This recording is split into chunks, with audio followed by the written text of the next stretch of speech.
are some big takeaways you took from living with Muslims, seeing the lifestyle, seeing the religion? Cool. What's your take on that? Right. So 3 points again. I always have 3 points. If you have a problem with feminism, Islam will fix it. If you have a problem with your wife not obeying you, Islam will fix it. Islam fixes a lot of the problems that men are currently facing. The problems we're discussing on this show, Islam fixes all of them, right? That's the first thing about Islam. And I'm not a Muslim, right? If I had to choose a religion, I would, because I live in an Orthodox Christian country, I go to the Orthodox Christian church. I donate $20,000 a month to the church in the country I live in. The church in Romania is very powerful, and I like having church friends. So I give them a lot of money, right? So I would guess I'm an Orthodox Christian. But if I had to bet on one religion as if I were betting on the stock market for the future, you have to bet on Islam.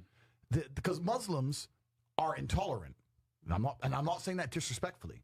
Because if you're tolerant of everything, then you stand for nothing. Yeah. Facts. Christians are so tolerant now that you can go to church. These girls will get fucked on a Saturday night and go to church on a Sunday morning and get fucked on Sunday night, and it's no big deal, right? So you don't believe it. They have gay pastors that I'm not even anti-gay, but if the book says don't have, like, what the fuck? What do you believe in now?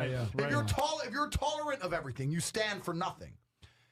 I can walk through London with a T-shirt saying Jesus is gay, and nothing will happen to me.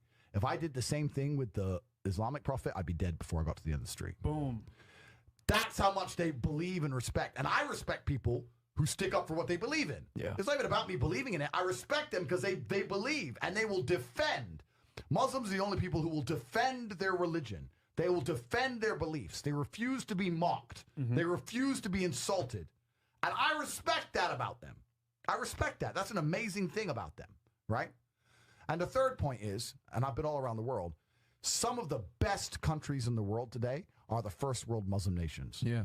Qatar, you can go to Qatar, you can fall asleep with $1 million on your lap in the middle of the street. Nothing's going to happen to you. Saudi Arabia as well. You can go to Saudi, nothing will happen to you. You can go to Dubai, UAE, nothing's going to happen to you. They leave their cars parked with the keys inside. It's so safe. Wow. Yeah. It's so safe. Women, everyone's married. Every woman obeys her husband. Every single woman has 4, 5, 6 kids.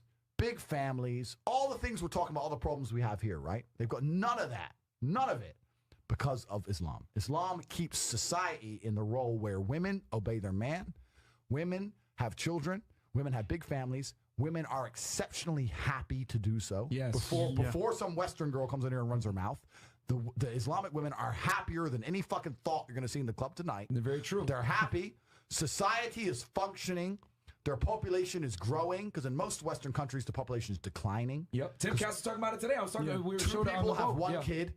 Doesn't work. Doesn't work, right? 2 people need to have 3.1 kids because people die, right? People die prematurely, blah, blah, blah, blah. Yeah. So we have population problems in the West. They have none of the population problems.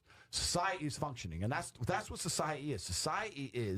Society starts at the smallest possible group. You have families, and families make a street, and that street makes a village, and that village makes a town, that town makes a city, and that city makes a country. So if it's broken at the very fundamental level, if its family level's broken, then it's broken the whole way up. Yep. And that's what's happened in the West. And the first world Islamic countries have none of those problems. So if you're going to talk about a belief system that fixes issues, you need to go to Islam. And I will say this that will fix everything. And look, I'm not Muslim, but